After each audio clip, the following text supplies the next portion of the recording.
speaker who I hope I met her on Friday, and I consider her a good friend of mine, and she even taught me a little bit about writing today. Her name is Jelena Nolan-Roll. Dr. Yaya is a creative writer, researcher, empowerment activist, psychologist, coach, and mother. As a consultant and coach, Jelena works with people who want to become more courageous in their personal and professional lives, with businesses, organizations willing to invest in violence prevention. I'm sure she's going to tell you a lot about herself.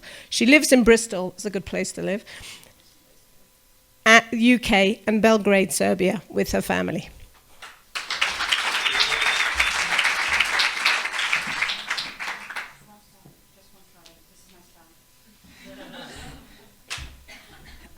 Hello, hi everyone.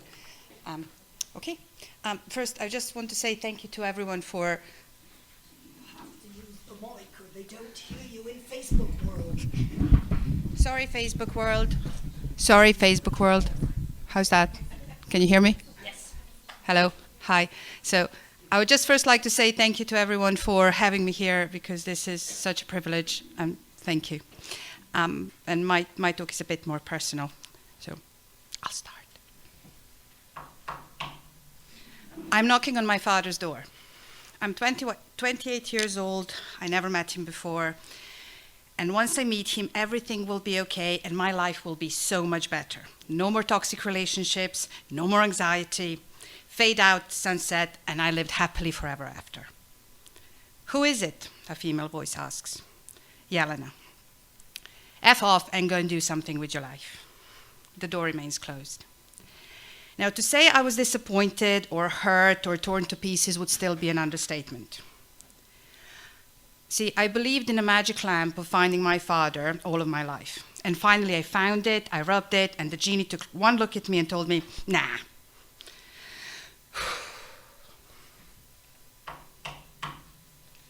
A year later, I knock on the door of a woman who will be my PhD supervisor. Nominally, really, because the doors are wide open. Jelena? She says. Yes. Oh, lovely, you can write. You will be okay. I can't do with people who don't know how to write. They're so boring. I'm Jane. Now, to explain Jane would be like trying to explain an earthquake to a fish. A benevolent earthquake, which kind of rearranges the furniture according to Feng Shui, does your dishes, but breaks the ones you've never liked. So, like, you're welcome, yeah. A force of nature, fun, brilliant mind, and great sense of humor, and not very proper. The Professor Jane Speedy. Hello, she is watching. The artist Jane Speedy, of the people, of the world, and of the word. Of having all of her students round for dinner at least twice a year, with lots of bubbles flowing and very important conversations happening, like, oh, tomatoes we got in a bag shop, but like the yellow one, not the gray one, or I like how you make this pasta bake, or that one, or like what she told to me, you can write chicken, you will be fine. Now go get lost and write your way back. I knock on the doors of the narratives keeping me their prisoner. Good woman, bastard child, foreigner, victim, complicated. Jane is the first person ever to point out that I might be holding the keys to my freedom. No one in the blocks where I came from, no one in the UK at that point, where I find myself living, no one in my lived experience so far. But she's the supervisor, so she must know, right? So I look at the bars surrounding me. The stories of intimate and social violence, of posters on the walls of musky rooms, of mushrooms of the bombs falling across the river from my home. The stories of girls becoming women, great for being pretty, your boobs are too small. Being smiley, your lips are too wide open. Being timid, do not correct his mass. Being shy, you will never ever find a good man otherwise. Being crazy for going to the UK with £200 and a hope in your pocket. Being okay, I guess, but definitely too complicated and too effed up. Jane Speedy gives me feminist literature to read, throws poetry at me like it's some confetti on the wedding, and comments on how unique and special my experiences are. So I should write them out. By challenging me to open the door and bring those narratives to light, they start unfreezing. By refusing to give me the answers, she inspires me to create my own.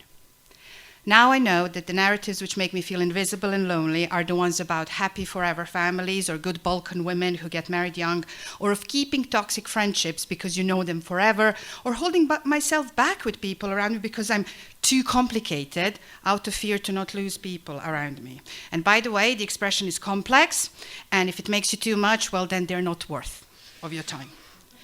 Jane gives me a permission and kick, let's face it, to write the way I wanted, where I wanted, and how I wished. No more excuses, no more girls are only good for one thing, no more I'm too complicated, it will be terrible, my English no good.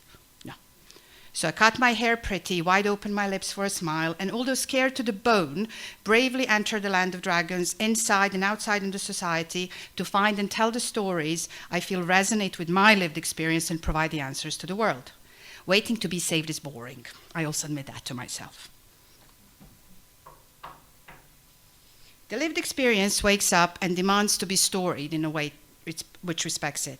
And with Jane watching over me, I write myself out of the encounter with the crushed hopes and dreams, over the dramas and into the wide space of exploring and owning my complexity, with all the passports which come with it. I have 4 passports. All the people who don't, and all the intimacies they inspire when you meet another human soul to soul. Realness is scary, I have learned, sometimes scarier than the bombs.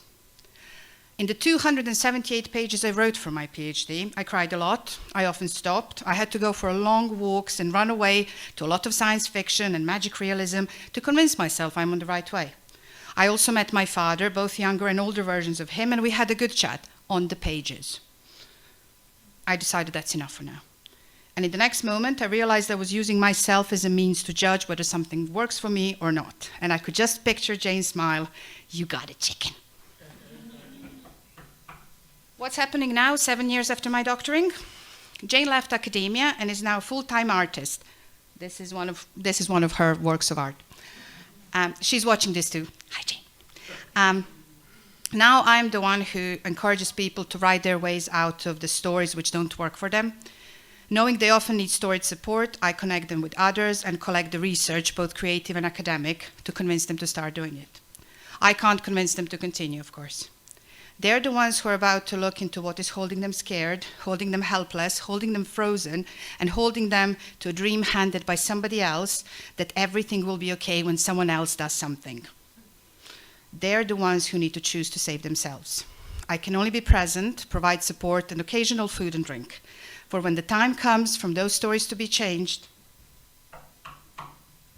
you will need to open those doors yourself.